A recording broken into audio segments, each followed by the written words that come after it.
This analysis explores a foundational work of economic history, Institutions, Institutional Change, and Economic Performance by the Nobel laureate Douglas C. North. This book sets out to tackle one of the largest and most persistent questions in all of social science. Why is it that some economies thrive and generate immense wealth, while others stagnate or decline over long periods of time? North's central argument is that the answer lies not primarily in technology, natural resources, or cultural traits alone, but in understanding the underlying rules of the game that govern all human cooperation.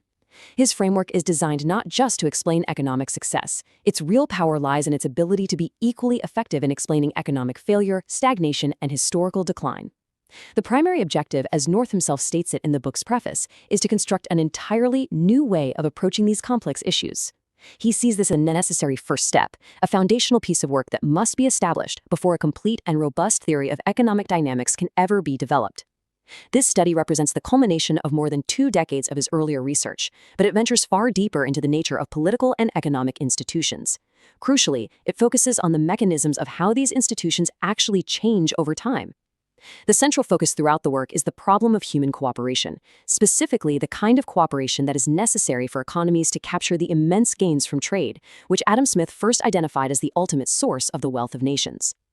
North builds his case in 3 distinct parts. Part 1 examines the nature of institutions themselves and their profound and often direct consequences for economic performance. Part 2 then outlines a comprehensive theory of institutional change, explaining how the past influences the present and future through the powerful mechanism of path dependence. Finally, Part 3 brings all of these elements together to understand the differential performance of economies throughout history, using historical examples not as definitive proofs of the theory, but as illustrations of the framework's immense explanatory power. At the very heart of Douglas North's entire work lies this single, powerful question: why are some nations rich and others poor? It is a question that has occupied economists, historians, and political scientists for centuries. North argues that traditional economic theories have consistently fallen short of providing a satisfying answer, because they are built upon an idealized and ultimately flawed vision of the world. Standard economic theory, often referred to as neoclassical economics, imagines a world of perfect markets. It assumes that trade and exchange are easy, that information is freely and perfectly available to everyone, and that contracts and property rights are always perfectly and costlessly enforced. In that kind of perfect, frictionless world, one would expect all economies to eventually converge. Poorer countries would simply adopt the technologies and methods of richer ones. Capital would flow to where it is most needed and can generate the highest returns, and over time, the gap between the rich and the poor would steadily close. But that is simply not the world we observe. North insists that reality is messy, and the defining feature of the real world is friction.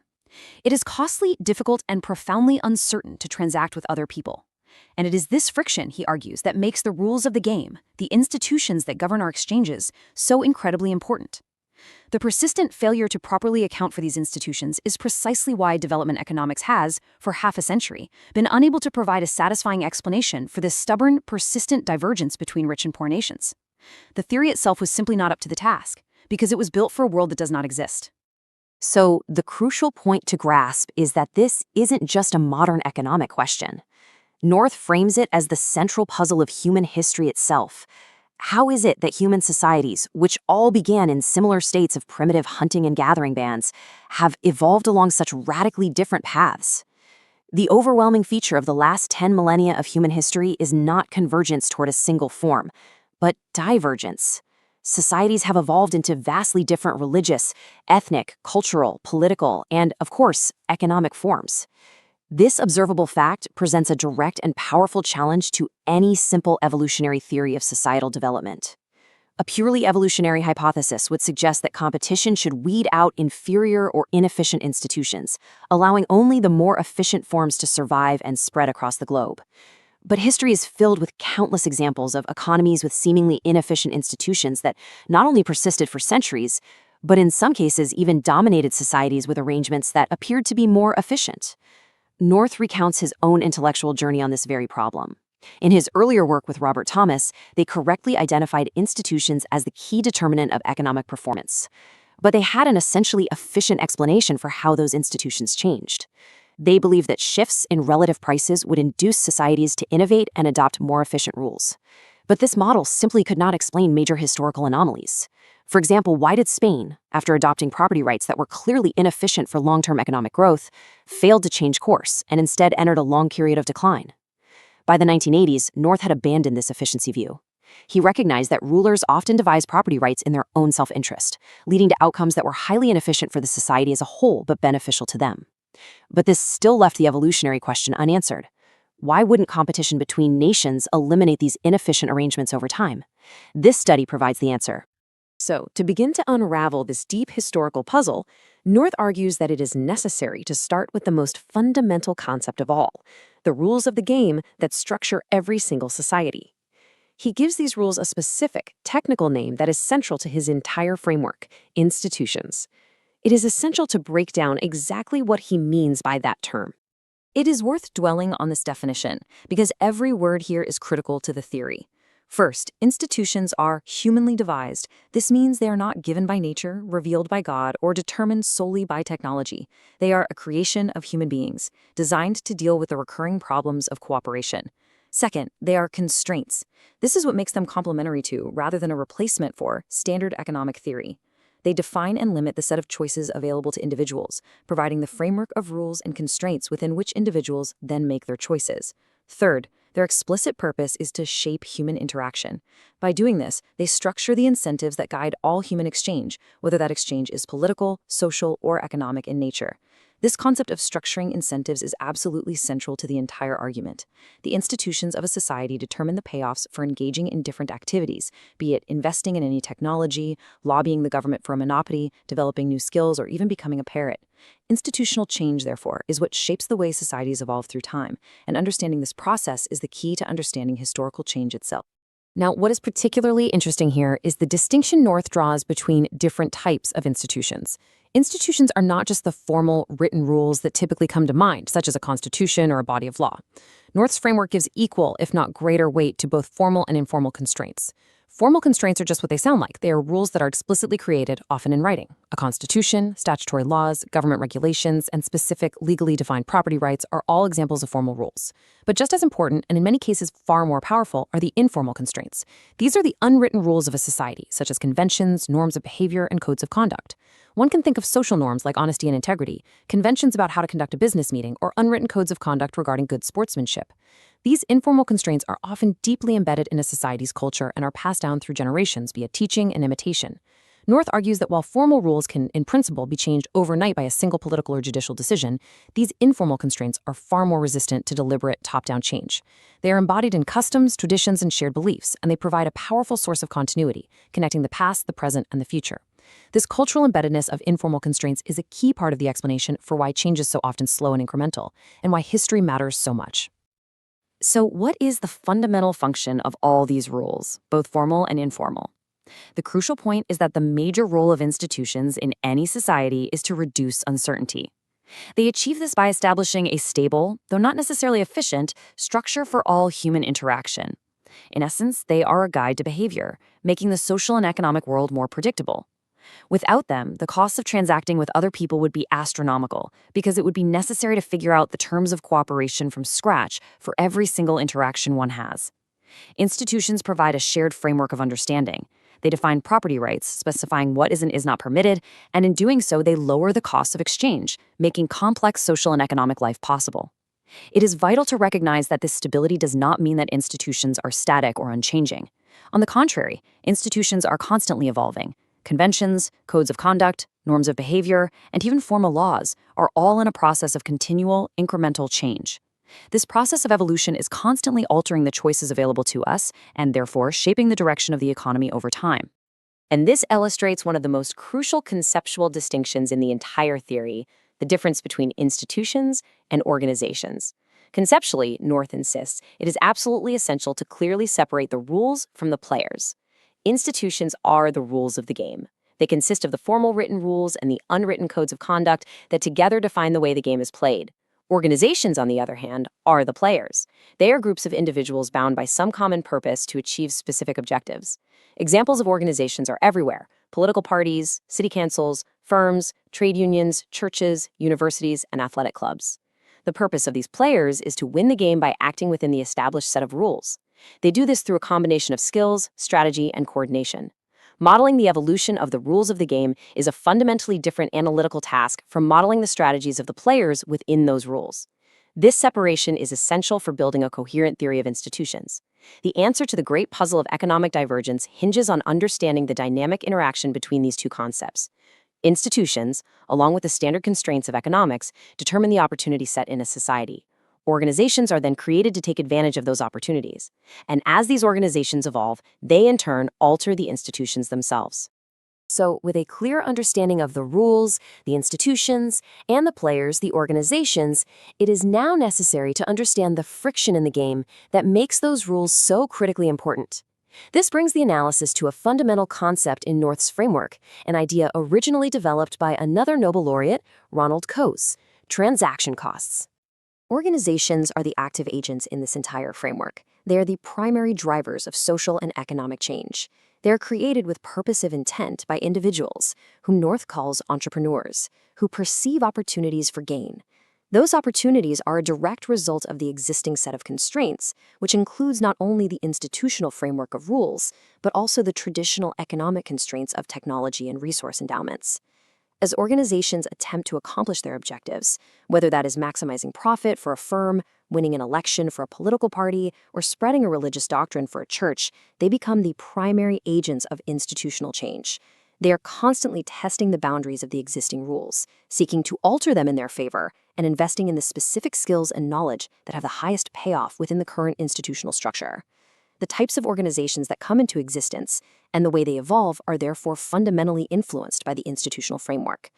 And as the analysis will show, these organizations are the main force that influences how that institutional framework itself evolves over time. This quote gets to the very heart of what is known as the new institutional economics. It is the theoretical bedrock that connects the abstract world of institutions to the real world of economic performance. The profound implication of this simple statement is that in a world where exchange is costly, the nature of the rules governing that exchange has a direct and significant impact on economic outcomes. If transacting were free, if information were perfect, if everyone could trade with everyone else at zero cost, and if agreements were automatically and costlessly enforced, then the specific rules governing society would be largely irrelevant. People would always find their way to the most efficient outcomes through frictionless bargaining. But that is not the world we inhabit. As economic research has demonstrated, the transaction sector, that is the part of the economy dedicated to the tasks of negotiating, measuring, and enforcing exchanges, is a massive and growing part of any modern economy. It is, in fact, very costly to transact. And because it is costly, the institutions that define the terms of those transactions are of paramount importance. They determine how high those costs are, and therefore, how much of the potential gains from trade and specialization can actually be realized by a society. So what exactly are these transaction costs? At their core, they are the costs of exchange, and they arise primarily because information is costly and asymmetrically held by the parties to an exchange. North breaks them down into two main components. First are the costs of measuring the valuable attributes of the goods or services being exchanged. When one buys a car, for example, they're not buying a single object, but a complex bundle of attributes: performance, safety, comfort, style, reliability. Accurately measuring all of these attributes before a purchase is difficult and costly. The same is true for measuring the performance of an agent, such as an employee or a politician. The second major component is the cost of protecting rights and policing and enforcing agreements. Once an exchange has been agreed upon, what ensures that the other party will actually hold up their end of the bargain, especially if the exchange takes place over a long period of time? The resources that are spent defining and securing property rights, monitoring the performance of agents, and enforcing contracts through legal or other means are all transaction costs. These measurement and enforcement costs are precisely the reason that institutions exist. They are the structures that human beings devise to try to lower these costs and make complex, impersonal exchange possible and profitable. The analysis has now defined the core components of the theory: institutions as the rules, organizations as the players, and transaction costs as the friction that makes the rules matter so deeply. Now, it is possible to move from this static picture to the most dynamic and innovative part of the analysis, the process of institutional change. The central question becomes, how does the game itself evolve over time? The engine of institutional change is purposive human activity. It is driven by organizations and their entrepreneurs. These are the actors who, in the course of pursuing their own objectives, become the agents that shape the direction of institutional evolution. Change happens because entrepreneurs in both political and economic organizations perceive that they could do better, that is, increase their profits or achieve their goals more effectively, by altering the existing institutional framework at some margin. They might seek to change a specific law, lobby for a new regulation that benefits them, or challenge an existing social norm that hinders their activities. The key is that they are not passive recipients of the rules. They're actively trying to shape the rules to their own advantage. However, their perceptions of what changes are possible and what changes would be profitable are filtered through their own subjective mental models and belief systems. This means change is not always directed toward more efficient outcomes for society. It is directed toward outcomes that are perceived to benefit the specific organizations that possess the bargaining power to enact change. And this illustrates the crucial feedback loop that drives institutional evolution. Let's walk through these steps in detail. First, the existing institutional framework, the entire mix of formal rules, informal norms, and their specific enforcement characteristics, creates a very specific incentive structure. It defines the payoffs for different kinds of activities, making some profitable and others too costly to pursue. Second, in response to these incentives, organizations are created by entrepreneurs to take advantage of the profitable opportunities that the institutional structure provides. Third, over time, these organizations learn. They invest in specific skills and knowledge that are tailored to succeeding within that particular set of rules. For example, organizations operating in an economy with insecure property rights will invest heavily in political connections and military protection, while organizations in an economy with secure property rights will invest in production technology and marketing. Finally, in the course of pursuing their goals, the activities of these organizations lead to the incremental alteration of the institutional framework itself. They push for changes in formal rules through lobbying and political action, and their repeated behaviors can gradually shift informal norms over time. So the crucial point is this. Institutions shape the evolution of organizations, and the evolution of organizations, in turn, shapes the evolution of institutions. This dynamic interaction is the very engine of historical change. To understand the long-run consequences of this dynamic process, a new way of thinking about efficiency is needed. Standard economics traditionally focuses on allocative efficiency. This is a static concept. It is concerned with how well a society is using its current stock of resources and technology to get the maximum possible output at a single point in time. It is about being on the edge of the production possibility frontier. But North argues that what is far more important for long-term economic growth is adaptive efficiency. This is a dynamic concept. It is concerned with how well an institutional framework encourages the development of solutions to new problems over time. It measures the willingness of a society to acquire knowledge, to innovate, to induce creativity, and to undertake risk and entrepreneurial activity. Critically, it also involves the ability of a society to eliminate organizational and institutional forms that are no longer effective or have become obsolete. An adaptively efficient institutional framework is one that provides flexible solutions to novel problems as they arise. It is the real key to long-run growth because it determines how an economy evolves through time. A society might be allocatively efficient today, but if its institutional structure stifles innovation and cannot adapt to new challenges, it will inevitably stagnate and fall behind in the long run. This dynamic process of change, driven by the constant and reciprocal interaction of institutions and organizations, leads to the theory's most powerful and perhaps most famous explanatory concept. It is the concept that explains why history is not easily reversed, why initial conditions can have such long-lasting and profound effects, and why the divergence between societies can persist for not just decades, but for centuries. This is the concept of path dependence. This quote from the book's preface powerfully captures the very essence of path dependence. History matters. It is not just a collection of stories from which general lessons can be learned and then applied anywhere. It matters in a much deeper sense, because the choices that are available to a society today are fundamentally shaped and constrained by the choices that were made in the past. The connection between the past, the present, and the future is the continuity of a society's institutions. The institutional framework that a society has today is a direct evolution of the framework it had yesterday. This continuity means that making sense of the present is impossible without understanding the specific, unique historical story of institutional evolution that led to it. Choices made at a critical juncture in time create a path, and once a society is on that path, it becomes increasingly difficult to change direction. So, what is the specific mechanism behind this powerful phenomenon of path dependence? The key analytical concept is increasing returns. One can think of it like a snowball rolling downhill. As a particular set of institutional rules becomes more established, it gets bigger and gathers more momentum, making it harder to stop or divert. The benefits of sticking with the current system grow over time, and the costs of attempting to change course become enormous. This creates a powerful lock-in effect. This increasing returns characteristic comes from several sources. One is the complex, symbiotic relationship that develops between the institutions and the organizations that have evolved to prosper within that specific framework. Another source is the feedback process by which humans perceive their world, creating belief systems and mental models that reinforce the legitimacy and perceived naturalness of the existing structure. In a world characterized by increasing returns and significant transaction costs, an institutional path, once it is set, can persist for a very long time, even if it is not the most adaptively efficient path for the society as a whole. And this brilliantly illustrates how this lock-in effect develops and strengthens over time. It is possible to trace the process. It typically begins at a specific starting point, often a critical juncture in history, such as a revolution, a war, or the founding of a new colony, where an initial set of institutional rules is established. In step one, organizations immediately arise to take advantage of the opportunities that are created by these new rules. Their structure, their skills, and their strategies all become optimized for succeeding in this specific game. In step two, a dense and complex network of interdependent constraints develops. Formal rules, informal norms, and the organizations that depend on them all become interwoven and mutually reinforcing. The legal system, the political system, economic organizations, and social conventions all grow to support and legitimate one another. By step three, the cost of fundamentally changing the entire path becomes prohibitively high.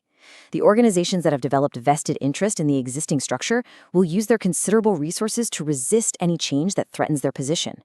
The deep interconnectedness of the rules means that changing one part of the system would require costly and disruptive adjustments everywhere else. The society is now locked into its institutional path. So, the framework now has all the necessary pieces: the rules or institutions, the players or organizations, the friction of transaction costs that makes the rules matter, and the powerful lock-in effect of path dependence.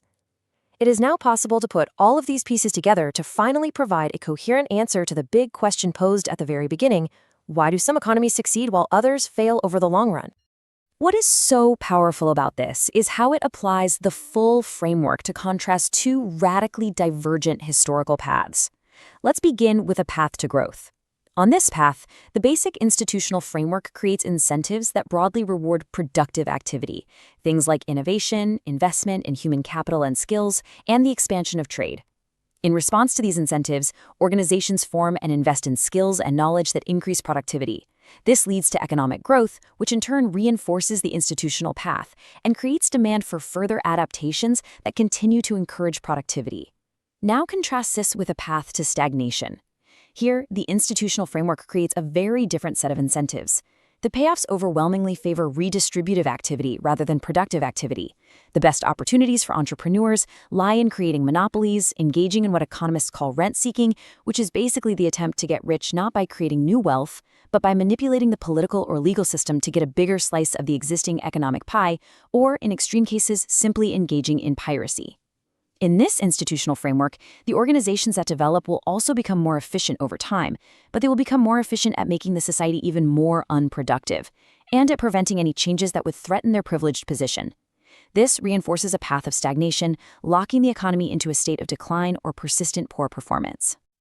So, the crucial point, the central conclusion of the entire book, is this: the long-run performance of any economy is fundamentally determined by the incentive structure that its institutional framework creates.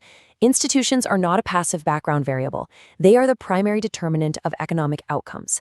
They shape the payoffs for both political and economic activity, and in doing so, they determine whether a society will channel its entrepreneurial talent into productive activities that expand the overall economic pie, or into redistributive activities that merely fight over the size of the existing slices. This is the core of North's explanation for the vast divergence in economic performance that is seen across the world and throughout history. The success stories are those societies where institutional innovation successfully lowered transaction costs and created incentives that permitted the expansion of markets and the capturing of gains from trade. And this illustrates the most powerful policy implication of the entire theory. If institutions are the primary determinant of performance, then poor economic performance is not the result of some inherent flaw in a country's people or their culture. It is not due to a lack of ambition or an unwillingness to work hard.